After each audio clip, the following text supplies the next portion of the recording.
తప్పు చేసి దబాయిస్తే అది నిజమవుతుందని చంద్రబాబు నాయుడు అనుకుంటే అది ఆయన భ్రమే.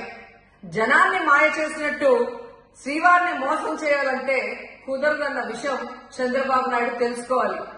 నిన్న జగన్ గారు తన తిరుమల పర్యటన మీద స్పష్టంగా ప్రెస్ మీట్ పెట్టడం జరిగింది. అయినా దాన్ని ఒప్పుకోకుండా చంద్రబాబు నాయుడు తప్పుల మీద తప్పులు చేస్తూ మళ్లీ మాట్లాడతాడు.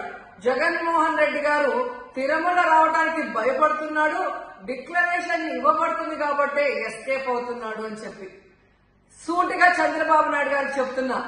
చంద్రబాబు నాయుడు జగన్ గారి దమ్ము ధైర్యం గురించి రాష్ట్ర ప్రజలందరికీ బాగా తెలుసు. నిన్న కూడా ఆయన భయపడేవాడైతే అంత స్పష్టంగా ప్రెస్ మీట్ పెట్టి ఏ విధంగా తన మతం మానవత్వం, తను ఏ విధంగా బైబిల్ చదువుతారు, బయటకు వచ్చినప్పుడు హిందువుల మనోభిప్రాయాల్ని గౌరవించి గుళ్లకు వచ్చి పూజలు చేస్తారు, అలాగే మసీదులకు వెళ్లి ఎలా పూజలు చేస్తారు, అలాగే సిక్కుల్ని గౌరవించి ఎలా వాళ్ళ పూజలు చేస్తారో చెప్పడం జరిగింది.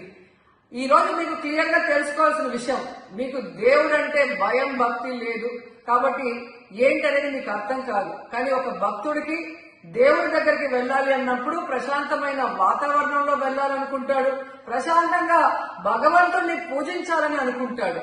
కానీ ఈ రోజు మీరు జగన్మోహన్ రెడ్డి గారు తిరుమలకు వస్తారని అనౌన్స్ చేసిన దగ్గర నుంచి బీజేపీలో కొందరు, జనసేన, తెలుగుదేశం పార్టీ ఎలా అలజడి సృష్టిస్తున్నారో అందరూ కూడా గమనిస్తున్నారు. ఏ విధంగా అలిపిరి దగ్గర మేము అటాక్ చేస్తాం, అడ్డుకుంటామని చెప్పటం, అలాగే వైఎస్ఆర్ కాంగ్రెస్ పార్టీ నాయకులందరికీ, కార్యకర్తలందరికీ నోటీసులు ఇచ్చి జగన్మోహన్ రెడ్డి గారి పర్యటనకి పర్మిషన్ లేదు కాబట్టి ఎవరొచ్చినా అరెస్ట్ చేస్తామన్నట్టుగా భయభ్రాంతులకు మీరు ఎలా గురి చేశారు. అండ్ ఈ రోజు కుల రాజకీయాలు చేసి రాష్ట్రాన్ని భ్రష్టు పట్టించడమే కాకుండా మత రాజకీయాలు కూడా మీరు ఎలా చేస్తున్నారో అందరూ కూడా గమనిస్తున్నారు. ఇలాంటి వాతావరణంలో దర్శనం చేసుకోలేము కాబట్టే జగన్మోహన్ రెడ్డి గారు ఏ విధంగా ఆ తిరుమల ట్రిప్ ని క్యాన్సిల్ చేసి తన అభిప్రాయాల్ని ప్రెస్ ద్వారా ప్రజలకి తెలియజేయడం జరిగింది. సో నిజమైన భక్తుడు జగన్మోహన్ రెడ్డి గారు ఎప్పుడైనా మళ్లీ వెళ్లి వెంకటేశ్వర స్వామిని దర్శించుకోగలరు. 5 సంవత్సరాలు తన తండ్రి మరి ముఖ్యమంత్రిగా వెంకటేశ్వర స్వామికి పట్టు వస్త్రాలు ఇచ్చారు. జగన్మోహన్ రెడ్డి గారు 5 సంవత్సరాలు మరి పట్టు వస్త్రాలు ఇచ్చిన తర్వాత ఈ నీచమైన రాజకీయాలు చేస్తూ డిక్లరేషన్ పేరుతో మీరు మాట్లాడుతూ ఎవరు అడ్డుకున్నారు అని చెప్పి మళ్లీ దిగజారుడు రాజకీయాలు చేస్తున్నారు.